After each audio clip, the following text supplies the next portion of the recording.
Welcome to Kavitha recipe Tamil. இன்னைக்கு எல்லாருக்கும் ரொம்பவே பிடிச்ச ஒரு சிக்கன் பிரியாணி தான் செய்ய போகிறோம். எங்கள் பசங்களுக்கு கூட சிக்கன் பிரியாணினா அவ்வளோ பிடிக்கும். அந்தளவுக்கு ஒரு அருமையான ஒரு சிக்கன் பிரியாணி தான் செய்ய போகிறோம். எப்படி செய்யலாங்கிறத பார்க்கலாம் வாங்க. ஃபஸ்ட்டு சிக்கன் பிரியாணி செய்கிறதுக்கு சிக்கன் ஒரு 1/2 கிலோ எடுத்து வச்சுருக்கேன். 1/2 கிலோ சிக்கன் கிரேவி செய்கிறதுக்கு தனியாக எடுத்து வச்சுருக்கேன். இப்போ பாஸ்மதி அரிசியில் தான் செய்ய போகிறோம். இப்போ பிரியாணி செய்கிறதுக்கு தேவையான பொருள்: பெரிய வெங்காயம் ஒரு 3-4 பெரிய வெங்காயம் நல்லா ஸ்லைஸாக கட் பண்ணி எடுத்து வச்சுக்கோங்க. பட்டை, கிராம்பு, ஏலக்காய், பிரிஞ்சலை, கசகசா இதெல்லாம் தனியாக எடுத்து வச்சுருக்கேன். இஞ்சி பூண்டு விழுது, தயிர், தக்காளி பொடியாக கட் பண்ணி வச்சுருக்கேன். கொத்தமல்லி, புதினா ஒவ்வொரு கட்டு எடுத்து வச்சுருக்கேன். இப்போ குக்கரில் தான் செய்ய போகிறோம். எப்படி செய்யலாங்கிறத பார்க்கலாம். இப்போ ஸ்டவ்வை பற்ற வச்சு குக்கர் எடுத்து வச்சாச்சு. இப்போ நல்லா சூடானதுக்கு பின்னாடி தேவைக்கு ஏற்ற மாதிரி சன்ஃப்ளவர் ஆயில் எடுத்திருக்கேன். நீங்கள் எவ்வளவு செய்கிறீங்களோ அதுக்கேற்ற மாதிரி பிரியாணிக்கு ஏற்ற மாதிரி நீங்கள் கூட்டி குறைச்சி அளவுகளை சேர்த்துக்கோங்க. அந்த மாதிரி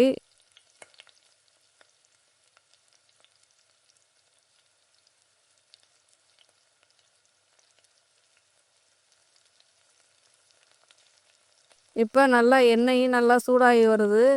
இப்போ ஒவ்வொன்றா சேர்த்துக்கலாம். பிரிஞ்சலை சேர்த்துருக்கேன், ஒரு பட்டை, சுருள்பட்டை 1, அன்னாசிப்பூ, சாதிப்பத்திரி, 2 ஏலக்காய், கிராம்பு, கசகசா இதெல்லாம் சேர்த்து நல்லா எண்ணெயில் நல்லா பொரிஞ்சு வரணும்.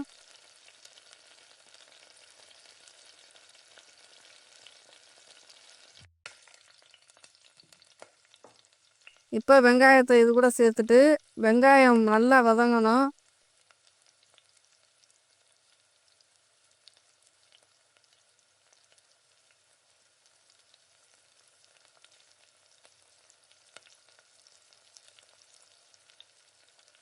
நல்லா பொன்னிறமாக வதங்கணும். அது வரையும் நீங்கள் பொறுமையாக நல்லா வதக்கணும்.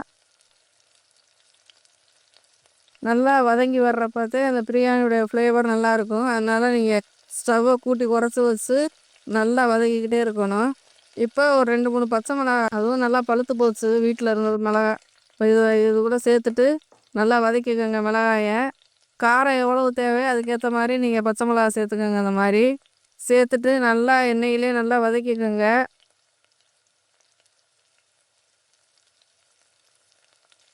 இப்போ ஒரு 2 ஸ்பூன் இஞ்சி பூண்டு விழுது. இந்த அளவுக்கு வெங்காயம் வந்ததுக்கு பின்னாடி தான் இஞ்சி பூண்டு விழுதை நம்ம சேர்க்கணும். இப்போ இஞ்சி பூண்டு விழுது சேர்த்து நல்லா எண்ணெயிலே வதக்குங்க.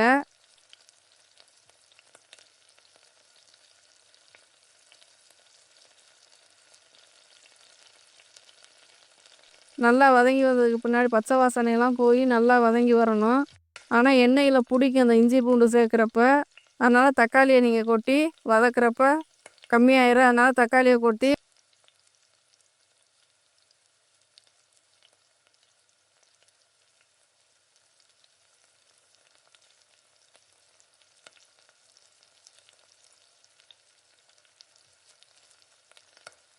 உப்பு போட்டு சீக்கிரமே வேகணும்னா கொஞ்சம் உப்பு சேர்த்து வதக்குறப்ப தான் இந்த தக்காளி சீக்கிரம் வேகும். இந்த மாதிரி நல்லா வதக்கிக்கோங்க.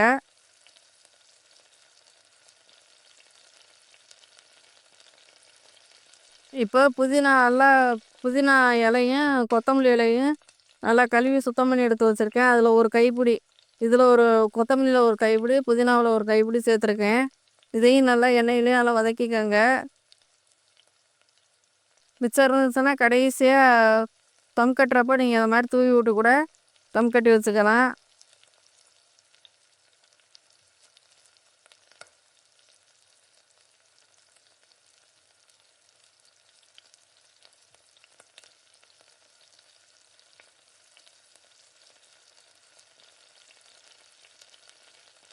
இப்போ நல்லா கொத்தமல்லி இலையும் நல்லா வதங்கட்டும்.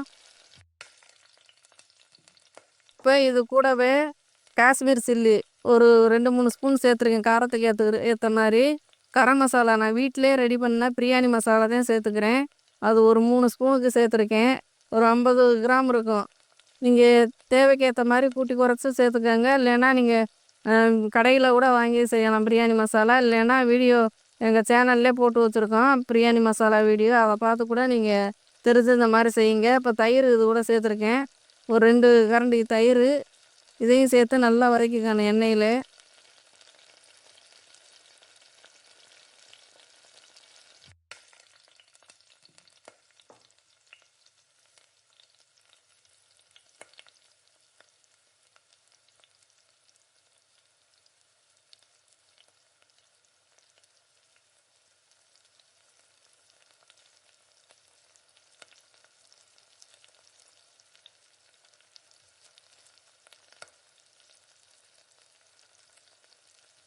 இந்த அளவுக்கு நல்லா வதங்கி வர்றப்ப இந்த மாதிரி கிரேவி மாதிரி வருது பார்த்தீங்களா? நல்லா எண்ணெயெல்லாம் பிரிஞ்சு நல்லா இந்த அளவுக்கு வந்திருக்கு. இந்த மசாலா பிடிக்காம இருக்கிறதுக்கு கொஞ்சமாக கூட நீங்கள் இந்த இஞ்சி பூண்டு சேர்க்குறதுனால பிடிக்காதனால கொஞ்சமாக தண்ணி சேர்த்துக்கங்க இந்த மாதிரி.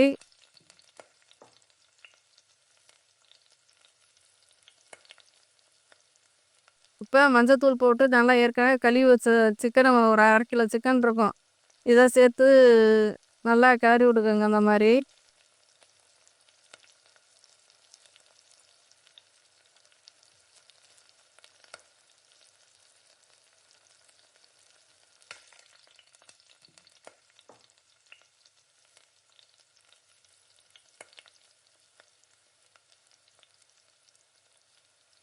இதுக்காக தக்காளி போடுறப்போ உப்பு சேர்த்துருக்கோம். இப்போ இந்த சிக்கனுக்கும் கொஞ்சமாக உப்பு போட்டு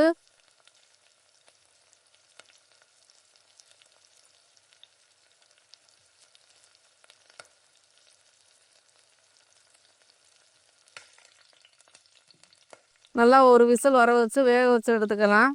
ஏன்னா அரிசி சீக்கிரமே வெந்துடும், சிக்கன் வேகாது. அதனால நீங்கள் வந்து ஒரு விசில் 2 விசில் வர வச்சு சிக்கன் நல்லா அப்போதான் கொஞ்சம் வேகும். பாதி வேக்காடு வெந்திருக்கணும் சிக்கனை, அதனால் வேக வச்சுக்கலாம்.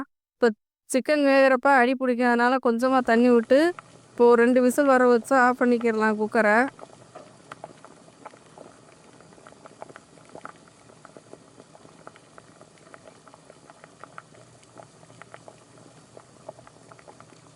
இப்போ 2 3 விசில் வந்துடுச்சு. நீங்கள் குக்கருக்கு ஏற்ற மாதிரி நீங்கள் விசில் விட்டு இறக்கி வச்சுருங்க. இப்போ சிக்கனும் நல்லா வெந்துருச்சு முக்கால் அளவு. இப்போ பாஸ்மதி அரிசி ஊற வச்சுருந்தேன், ஒரு 10 நிமிஷம் நல்லா ஊற வச்சு கழுவி தண்ணியெல்லாம் வடித்து வச்சுருந்தேன். அதை இதோட சேர்த்துட்டேன் இந்த சிக்கன் கிரேவியோட. இந்த மாதிரி நீங்கள் கிரேவியோடு இந்த மாதிரி கலந்து விட்டுக்கோங்க, அரிசி சீக்கிரம் உடையாமல் இருக்கும் இந்த மாதிரி கலந்து விட்டா.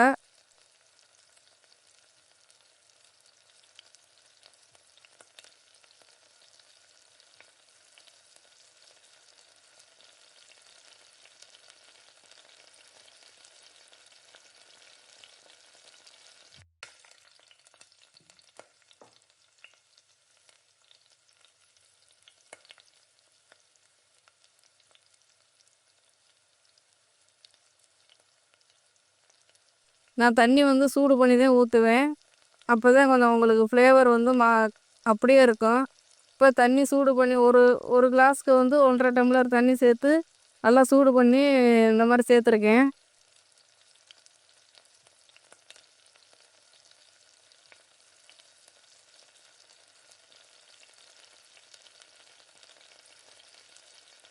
இந்த மாதிரி கலந்து விட்டு உப்பு இருக்கான்னு செக் பண்ணிவிட்டு, உப்பு இல்லைன்னா நீங்கள் சேர்த்துக்கலாம் அந்த டயத்தில்.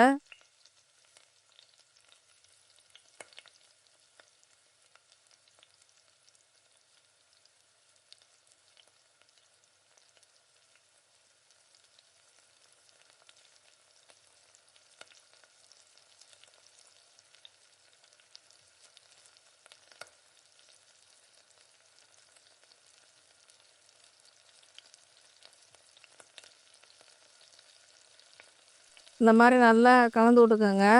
எலுமிச்சம்பழம் வந்து ஒரு எலுமிச்சம்பழம் நல்லா புழிஞ்சு விட்டு இது கூட சேர்த்துருக்கேன். எலுமிச்சம்பழம் சேர்த்துட்டு நல்லா ஒரு தடவை திரும்பவும் கலந்து விட்டு உடையாத அளவுக்கு பொறுமையாக கலந்து விடணும். அரிசி, நெய் கொஞ்சமாக ஒரு 2 3 ஸ்பூனுக்கு ஏற்ற மாதிரி தான் சேர்க்குறேன். ஏன்னா நெய் வந்து நீங்கள் அதிகமாக ஊற்றிட்டா நெய் வாசனை வந்துடும், பிரியாணி வாசனை வராமல். அதனால் கம்மியாக சேர்த்துட்டு நீங்கள் கடைசியாக நீங்கள் ஓரளவு இந்த மாதிரி புதினா சேர்த்துக்கோங்க, கொத்தமல்லி புதினா. அப்போ தான் இந்த நெய்யுடைய வாசனை கம்மியாகும்.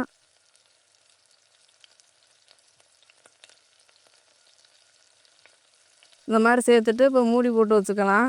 மூடி வந்து நான் குக்கரை வந்து ஃபுல்லாக இப்போ இந்த மாதிரி மூடிட்டு திரும்ப அப்படியே இந்த மாதிரி வச்சுருங்க. அப்போ தான் நீங்கள் ஸ்டவ்வை சிம்மில் வச்சுட்டு ஒரு 10 நிமிஷம் கழித்து ஓப்பன் பண்ணி பார்க்குறப்ப இந்த மாதிரி வரும். தம் கட்டிக்கலாம். விசில் போட்டால் உங்களுக்கு தண்ணி வந்து குக்கர் சாதம் மாதிரி ஆயிடுது, ஒரு மாதிரி குழஞ்ச மாதிரி இருக்கும். இந்த மாதிரி செய்கிறப்ப பாத்திரத்தில் செஞ்சால் எப்படி இருக்கும் பிரியாணி, அதே மாதிரி இருக்கும். அதனால் இந்த மாதிரி செஞ்சு பாருங்கள். இப்போ வாழை இலையை வந்து தம் கட்டுறதுக்கு இது கூட இந்த மாதிரி பிரியாணியில் வந்து இந்த மாதிரி இலையை போட்டு தோசைக்கல்லை நல்லா சூடு பண்ணிவிட்டு குக்கரை தூக்கி அதில் வச்சிடலாம். ஒரு 5 நிமிஷம் அப்படியே சிம்லேயே வச்சுருங்க. இந்த பக்கம் நம்ம சிக்கன் கிரேவி பண்ணிக்கிறலாம். இதில் வந்து எண்ணெயை நல்லா சூடு பண்ணிவிட்டு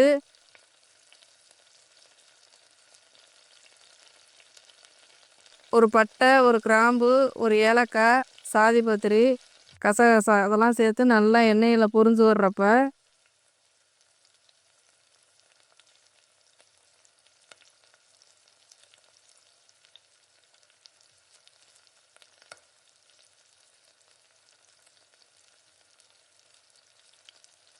பெரிய வெங்காயம் ஒரு பாதி வெங்காயம் தான் கட் பண்ணி எடுத்து வச்சுருக்கேன்.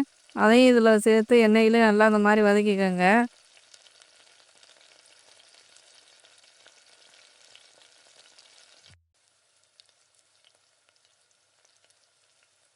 கொஞ்சம் கருவேப்பிலை சேர்த்து வதக்கிக்கோங்க. அந்த மாதிரி நல்லா கலர் மாதிரி வெங்காயம் வந்து பச்சை வாசனை போய் கலர் மாதிரி இந்தளவுக்கு வரணும்.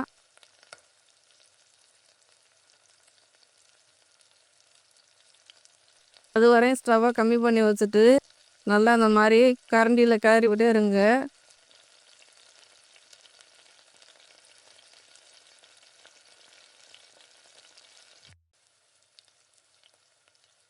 இப்போ இஞ்சி பூண்டு விழுது ஒரு ஸ்பூன் 1.5 ஸ்பூன் இருக்கும், அதை சேர்த்துக்கிறேன். இந்த மாதிரி சேர்த்து நல்லா பச்சை வாசனை போகிற அளவுக்கு எண்ணெயிலே இந்த மாதிரி வதக்கிக்கணும். ஒரு சின்ன தக்காளி அதை நல்லா பொடியாக கட் பண்ணி எடுத்து வச்சுருக்கேன். இதையும் இந்த எண்ணெயில் போட்டு நல்லா வதக்கிக்கணும். இது வதங்குறதுக்கு கொஞ்சம் உப்பு சேர்த்துக்கோங்க, சீக்கிரமே வதங்கிடும். இந்த தக்காளி நல்லா வதங்கி வரணும்.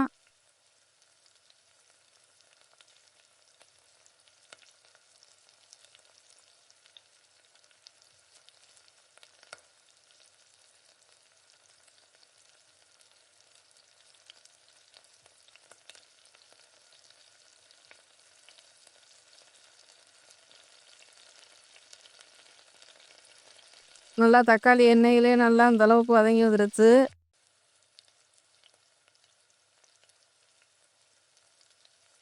இப்போ 1/2 கிலோ கறி நம்ம சிக்கன் வந்து பிரியாணி செஞ்சுட்டோம். 1/2 கிலோ வறுக்கிறதுக்கு எடுத்து வச்சுருக்கேன், இந்த மாதிரி கிரேவி மாதிரி செய்ய.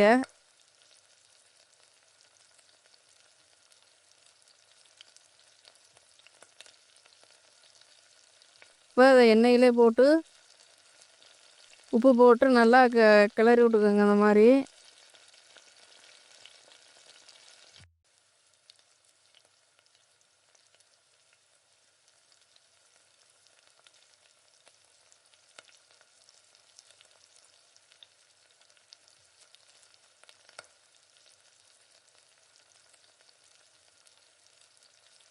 மஞ்சத்தூள் போட்டு தண்ணி எதுவுமே சேர்க்காம நல்லா அந்த மாதிரி எண்ணெயில் வதக்கிட்டு, ஏற்கனவே சிக்கனில் வந்து ஈரச்சத்து இருக்கும், அது வெந்தாலே போதும். இந்த மாதிரி கிளறி விட்டு வேக வச்சுக்கலாம் ஒரு 5 நிமிஷம்.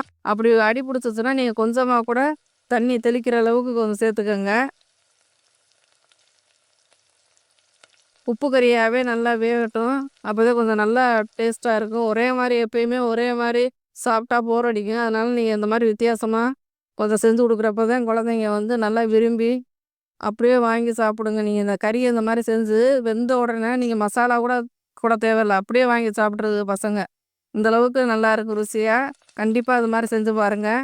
இந்த பக்கம் தம் கட்டி இருந்தது என்னாச்சுன்னு பார்க்கலாம். இலையை எடுத்துட்டு ரொம்பவே நல்லா இருக்குது. நல்லா பாத்திரத்தில் எப்படி நம்ம பிரியாணி செய்வோமோ அதே மாதிரி இருக்குது. இப்போ கரண்டியை வச்சு கிளறி பார்க்கலாம். தண்ணியெல்லாம் எதுவும் இல்லை, அந்த பிசுபிசுப்பு இந்த குக்கரில் செய்கிற அந்த இது இல்லை, எதுவுமே இல்லை. நல்லா இருக்குது, உதிரி உதிரியாக நல்லா இருக்குது பிரியாணி. இப்போ கறி வெந்துருச்சு, நல்லா பாருங்கள். தண்ணியை நம்ம சேர்க்கலை, இந்தளவுக்கு வந்திருக்கு பார்த்தியா, தண்ணி எல்லாமே பிரிஞ்சு வந்திருக்குது. இப்போ மசாலா சேர்த்துக்கலாம். இப்போ மல்லித்தூள், சீரகம், சோம்பு அரைச்ச தூள் தான் சேர்த்துருக்கேன். ஒரு 2 ஸ்பூன் கரம் மசாலா 1 ஸ்பூன் சேர்த்து நல்லா கிளறி விட்டுக்கோங்க. உப்பு மட்டும் நீங்கள் பார்த்து கூட்டி குறைச்சி சேர்த்துக்கோங்க. இப்போ இந்த கிரேவி கொஞ்சம் வேகிறதுக்கு லைட்டாக தண்ணி ஊற்றிருக்கேன். ஒரு 1/4 கிளாஸ் தண்ணி மட்டும் ஊற்றிக்கோங்க. அப்போ தான் அந்த ருசி ரொம்பவே நல்லாயிருக்கும். ரொம்ப தண்ணி ஊற்றினா கூட ஒரு மாதிரி ஒரு சலசலன்னு ஆயிரும் கறி. அதனால் நீங்கள் இந்த மாதிரி கம்மியாக ஊற்றி செய்கிறப்ப கொஞ்சம் நல்லாவே இருக்கும் டேஸ்ட்டு. இந்த மாதிரி செஞ்சு பாருங்கள். இப்போ பிரியாணி ரெடி ஆயிடுச்சு. ஒரு பாத்திரத்தில் நம்ம மாற்றிக்கலாம். பாருங்கள், குக்கரில் அடியில் வரையும் பார்த்துட்டீங்க பாருங்கள், அடி பிடிக்கவே இல்லை, அப்படியே இருக்குது. நீங்களும் இந்த மாதிரி செஞ்சு பாருங்கள். ரொம்பவே நல்லாயிருக்கும். சிக்கன் பிரியாணி ரெடி ஆயிருச்சு. சிக்கன் கிரேவியும் ரெடி ஆயிருச்சு. சிக்கன் கிரேவிக்கு வந்து மிளகாத்தூள் சொல்ல மறந்துட்டேன். தேவைக்கு ஏத்த மாரி காரத்துக்கு மிளகாத்தூள் சேர்த்துக்கங்க. இப்ப chicken biryani, chicken gravy ready ஆயிருச்சு.